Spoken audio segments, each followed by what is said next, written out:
बिस्मिल्लाहिर्रहमानिर्रहीम। अस्सलाम वालेकुम नाज़रीन, आज की ताज़ा खबर। सऊदी अरब में यकम रमज़ान मुबारक 23 मार्च जुमे रात को पहला रोज़ा रखा जाएगा। रात को उनको चाँद की नज़र आने की निशानियाँ नज़र आ गई थी।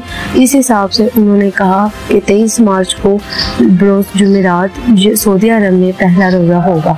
इसके अलावा बरतानिया में भी यकम रमज़ान 23 मार्च जुमे रात को ही होगा।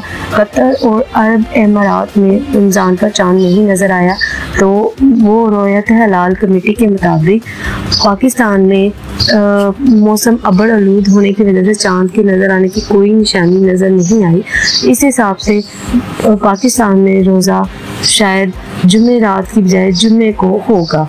तो सऊदी अरब में आज नमाज तरावी की अदायगी की जाएगी और सुबह 23 मार्च को रोज़ा रखा जाएगा। तो ये थी आज की ताज़ा खबर। मिलते हैं और ब्रेकिंग न्यूज़ के साथ, तब तक के लिए अल्लाह हाफिज़।